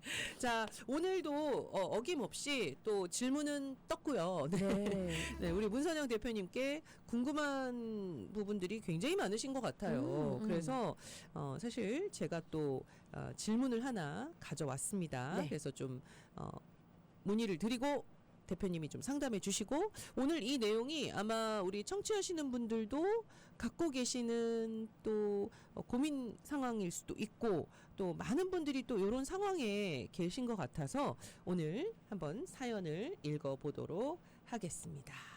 자, 저는 62세입니다. 남편과 수아밋에서 신발 가게를 오랫동안 하고 드디어 2달 전에 은퇴를 했습니다. 남편은 저랑 나이 차이가 많이 나서 거의 70세인데요. 정말 우리 둘 고생 많이 했습니다. 아들이 둘인데 둘 다 잘 살아요. 특별히 걱정 안 합니다. 가게를 정리하고 보니까 큰 재산은 없어요. 저희가 집에 캐시로 한 30만 불 모아놓은 게 있더라고요. 우와. 맞네요. 30만 불. 네. 우리 아저씨는 그러니까 남편분이시죠. 네, 저에게 그냥 그 돈 집에 놔뒀다가 우리가 조금씩 쓰고 나중에 애들 남은 거 주자, 물려주자라고 하는데 아니 저는 아이고 우리가 언제 30만 불이나 모았을까? 아니 이 돈을 왜 그냥 모아놨을까? 왜 은행에 조금씩 넣지 않았을까? 이게 돈이 있어도 후회를 하게 되더라고요. 저희는 뭐 남들처럼 생명보험이나 은퇴플랜 같은 것도 하나도 없거든요. 그래도 은행에 돈이 조금 있고요. 매달 남편 소셜도 나오지만 작은 집에서 월세로 2,500씩 또 나오고 있어서 남편과 제가 먹고 사는데 큰 문제 없습니다. 지금 잘 살고 있는 집도 페이먼트 끝났고요. 차값도 다 페이했고 들어가는 돈은 거의 없어요. 근데도 이 30만 불이 이자도 못 받고 저렇게 덩그렇게 있다고 생각하니까 아깝기도 하고 그러다가 도둑이라도 들면 어떡하지? 하면서 이제야 걱정이 됩니다. 문선영 선생님 이거 어떻게 하면 좋을까요?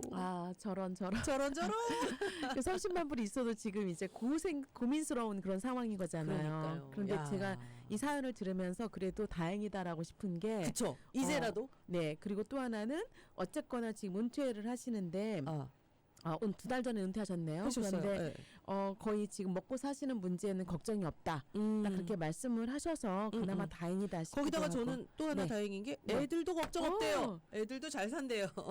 요즘 이런 걱정 없는 것이 사실은 행복이라고 이제 볼 수 그럼요. 있는데 소셜도 나오고 또 렌탈 인컴도 좀 있으시고 해서 먹고 사는데 문제가 없다라고 이제 말씀하셔서 너무 다행이고 30만 불 걱정이죠.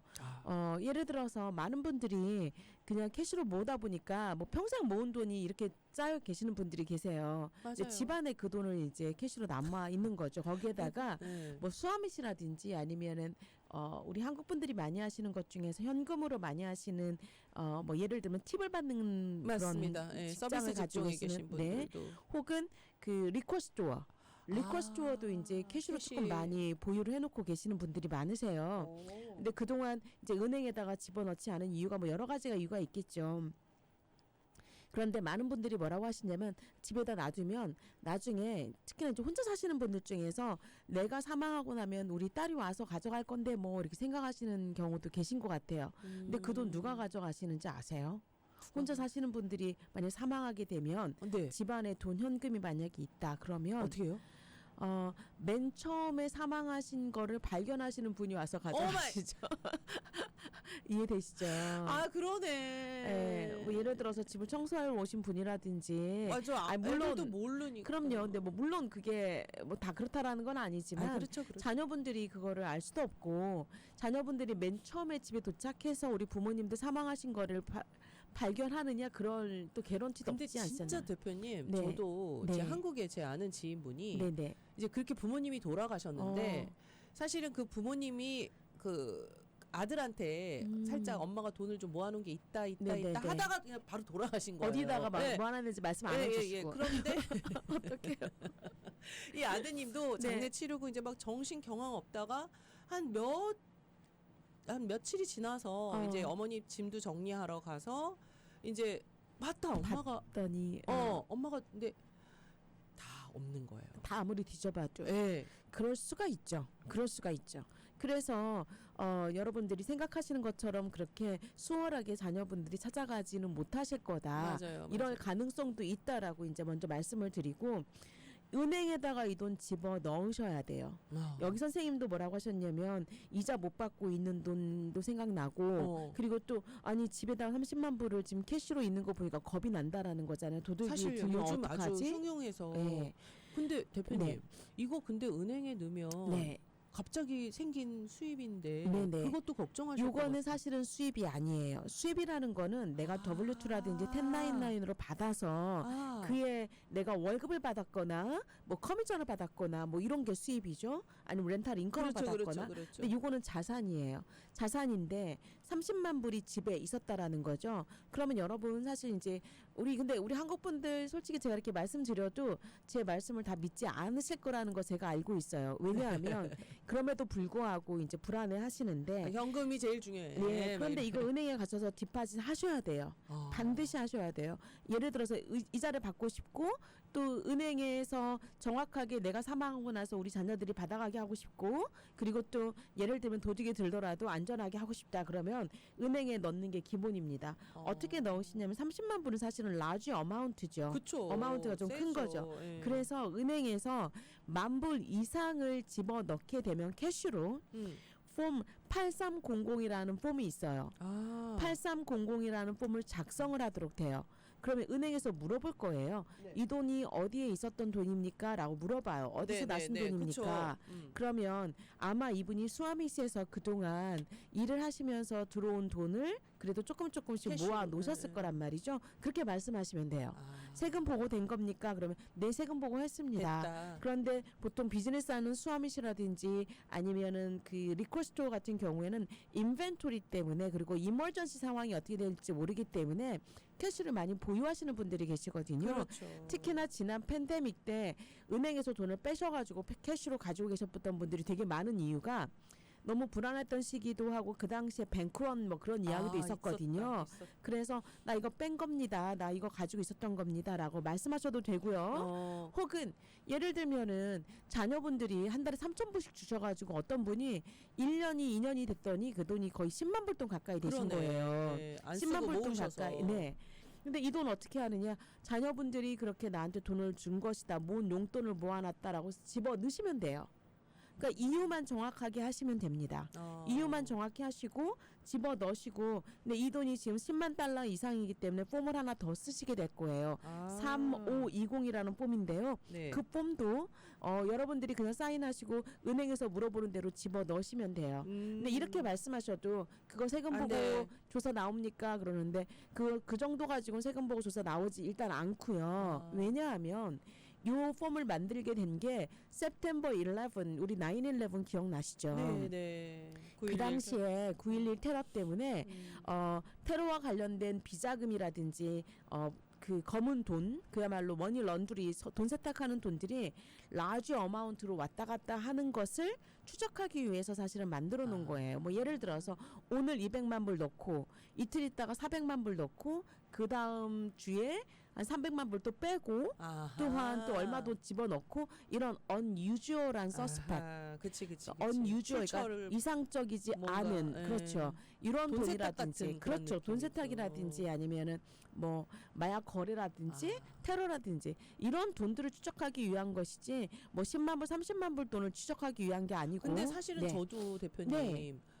한간에는 네.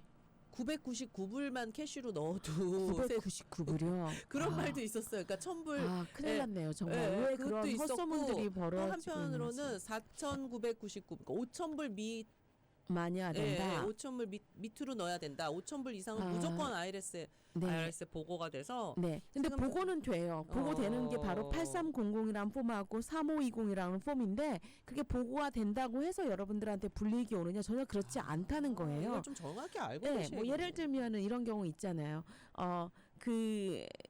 우리 아들한테 집을 사라고 예전에 좀 돈을 줬더니 아들이 그 돈을 갚아줬다라든지 우리 형님한테 줬는데 그 돈을 다시 몇 줬다. 년을 거쳐서 했다라든지 그런 차용증 같은 거를 나중에 문제가 되면 차용증을 이제 보여드리면 되는 거고. 그러니까 정확한 근거를 내가 그럼요. 얘기할 수 있다. 내가 비즈니스를 통해서 그 남았던 돈을 내가 좀 빼가지고 현금으로 이머전시 상황을 대비해서 만들어놨다. 요거에는 문제 없다. 문제가 전혀 없다라는 거죠. 근데 제가 한 가지 팁을 좀 드리자면 한국은행에서 우리 죄송합니다만 그 텔러분들은 네. 조금 이렇게 꼬치꼬치게 해먹고 우리 손님들을 불편해하시게 하는 경향이 좀 있는 것 같아요. 죄송하지만. 그래서 자꾸 물어보시고 뭐 그러니까 우리 손님들 입장에서도 이거 내가 괜히 그쵸. 세금 안 내고 빼놨던 돈을 혹시라도. 그리고 또 괜히 또 기분도 나쁘고 네. 내 돈 가지고 내가 집어넣는 건데 이렇게까지 해야 되나 뭐 이런 생각도 좀 들고 그러실 거예요. 근데 이제 저는 이런 경우에 저희 손님들한테 말씀드리는 거는 그냥 미국 은행 가세요라고 말씀드려요. 죄송하지만 미국 은행에 가가지고 전혀 문제가 되지 않아요. 그냥 그분들 제가 실제로 한 5만 7천 불 정도를 그 캐시로 집어넣은 적이 있거든요. 네. 근데 5만 7천 불을 집어넣었는데 그냥 물어보고 그냥 내가 뭐 해야 됩니까? No, it's okay. 본인들이 그거 그냥 해가지고 자기네들이 하겠다고 하고 5만 7천 불 정도 낸 적이 있어요. 저희 손님들 다 그렇게 해가지고 집어넣고 계시고 해서 글쎄요. 그럼에도 불구하고 나는 하고 싶지 않습니다 하시는 분들이 계시니까. 그래도 나는 내 눈에 보이는 캐시가 네. 좋습니다. 그러면 이제 어쩔 수 없는 거죠. 그런데 이제 혹시라도 내가 이자를 받고 싶다 그러면 30만 불을 집어넣고 은행에서는 30만 불이 사실은 이자를 못 받는 돈이죠.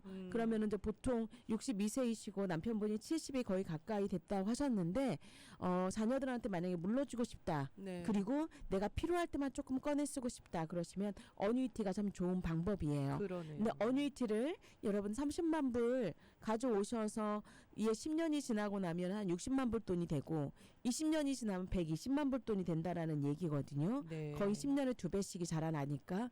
그런데 30만 불 캐시로 저한테 가져오셔도 절대로 도와드릴 수가 없고 은행에다가 그 돈을 집어 넣으시고 은행에서 이제 어뉴이티 회사로 돈을 보내야 되는 거죠. 그래서 언젠가는 결심을 좀 하셨으면 좋겠다라는 생각이 들고 집어서 넣으시거나 또 어떤 분들은 또 이런 분들 계세요. 내가 은행 그러면 하나는 좀 불안하니까 은행 3개에 10만 불씩 저도 넣어도 되겠습니까? 넣으셔도 됩니다. 그렇게 넣으셔도 되고요. 네. 그리고 또 이렇게 하시게 되면은 30만 불은 이자도 받을 수가 있고 그 비즈니스 하시면서 모은 돈 불안하게 집에 가지고 계시지 마시고 어뉴이티에다 넣을 수 있도록 은행에다 집어넣는 방법이 첫 번째 제가 꼭 그렇죠. 제안드리는 도와드리는 방법이에요. 어떤 또 네. 안 좋은 상황이 오셔도 음. 이제 자식분들에게 이제 갈 수 있으면 그럼요. 수혜자를 두시면 되니까. 그럼요. 두 가지 방법은 이제 이런 방법이에요. 죄송합니다. 이런 거죠. 예를 들어서 30만 불 나는 죽어도 못 넣는다. 나는 절대 못 넣는다. 네. 그러면 뭐 예를 들어서 다달이는 내가 돈을 넣을 수 있습니다. 이런 손님도 계시거든요. 그러니까 다달이 내가 한 1,000불씩은 넣을 수 있을 것 같아요. 이제 이렇게 말씀하시는 분들 계시는데 이 손님도 뭐라고 하셨냐면 생명보험이나 은퇴 플랜 같은 게 하나도 없다고 그러셨거든요. 네네. 그런데 생명보험이 만약에 필요하시다고 생각을 하신다면 네. 그리고 더 많은 돈을 자녀한테 물려줄 수가 있고 텍스가 없이 물려줄 수 있는 돈이죠. 그러면 한 달에 1,000불씩을 집어넣으시게 되면 이분 같은 경우는 50만 불짜리 생명보험을 만드실 수가 있어요. 그러니까 지금 그러면 30만 불 그냥 가지고 계시면 다 네. 흐지부지 꽃감 빼먹듯이 다 그렇죠. 빼먹는 건데. 그런데 1,000불씩만 다달이 집어넣는 거는 사실 문제가 안 되고 안 되죠. 은행에서도 뭐라고.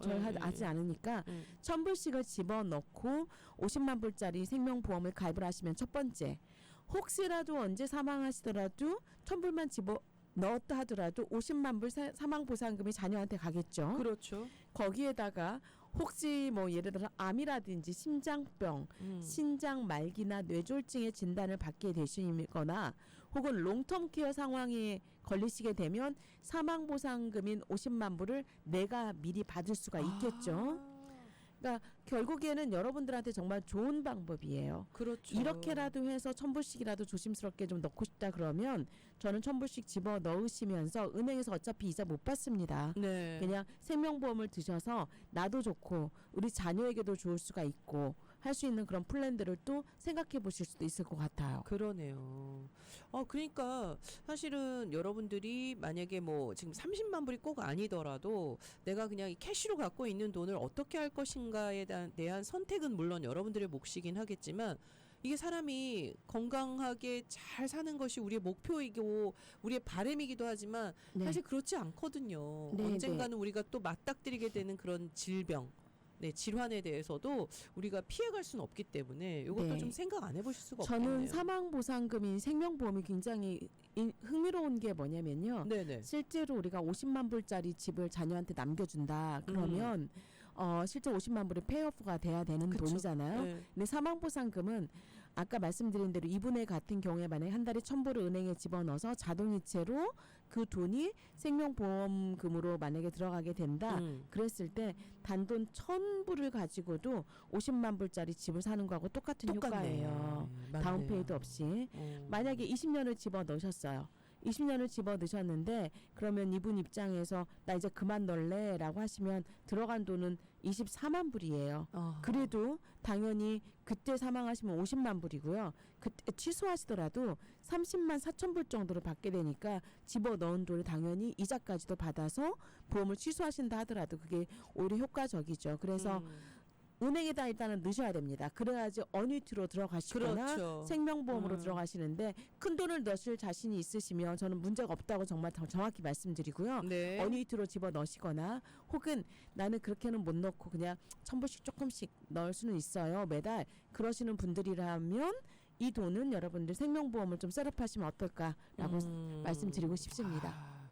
그러니까 사실은 좀 어떻게 이 돈을 현명하게 또 지혜롭게 쓰시느냐인데 사실 얼마 전에 어떤 프로그램을 봤는데 네. 그 이제 선우용녀라는 아시죠? 요즘 탤런트의, 유튜버로 또 너무너무 그래요? 재밌게 살아요 하면서 하시는데 이제 시니어 유튜버로 진짜 최고예요. 근데 그분이 그러시더라고요. 돈이 있어도 자식이 돈을 달라고 그러면 절대 주면 안 된대요. 맞습니다. 다 망한대요. 지혜로운. 아무 말도 안 하고 있을 때 그래야 자기들끼리 알아서 어떻게든 살아내고 그 후에 정말 내가 도와주고 싶거든. 그때 조금씩 주면 된다. 맞습니다. 나이가 드실수록 인색해 보이는 부모님이 사실은 현명한 더 부모님이고 현명하다고. 나중에 다 쓰시고 그렇죠. 나서 물려주시는 것만으로도 사실 자녀들 입장에서는 감사한 일이지. 그거 모아놓으시고 쓰지도 왜냐면 이 못하시고. 30만면서 애들 필요하면 뭐 요만큼 주고 금방 그러려 나가요. 그거 안 돼요. 그거 안 돼요. 또 말을 안 하자니 어떻게 그쵸. 될지 모르겠고 자녀한테 말을 해놓으니 자녀들 입장이 또 얼마나 또 힘든데 요즘 그치. 그러면 부모들에게 아무래도 기대할 수밖에 없으니까 이게 참 내가 좀 이렇게 해놔야지 든든하게 또 그러신 그렇죠. 분도 계신데 길게 보셔야 됩니다. 그때 맞습니다. 잠깐 도와줬다고 해서 절대적으로 분명히 손을 내미는 그 상황이라면 자기가 해결할 수 없는 상황이거든요.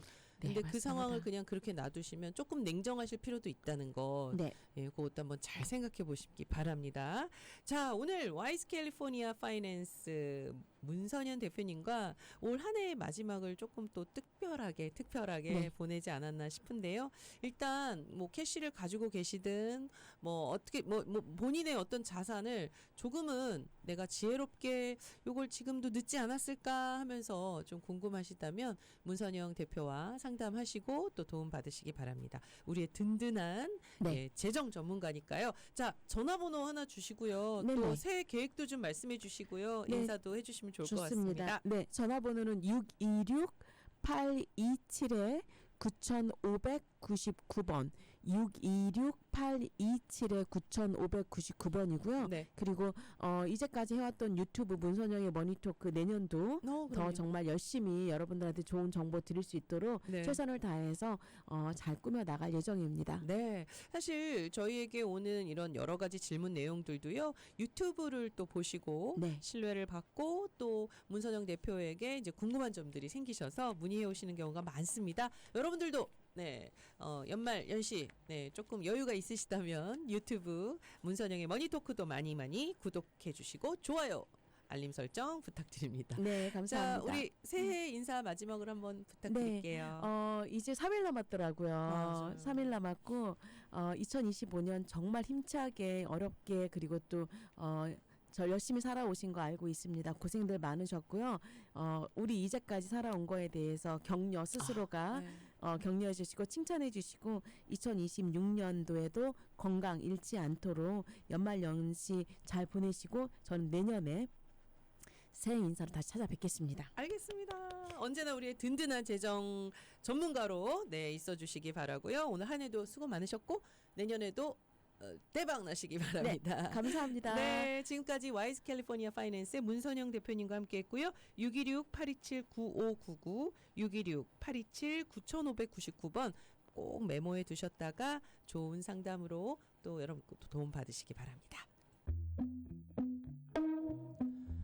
선의 뷰티풀 데이 이제 마쳐야 될 시간입니다. 와, 요즘 이 노래가 너무너무 인기인데 2025년 이제 굿바이 해야 될 것 같아요. 오늘부터 네, 서서히 좋게 예, 잘 가라고 하고 2026년 또 새롭게 맞이하는 그런 하루 되시기 바랍니다. 점심 맛있게 챙겨 드시고요. 날씨 기온차 있으니까 따뜻하게 입으시고요. 저는 여기까지입니다. 내일 뵙겠습니다.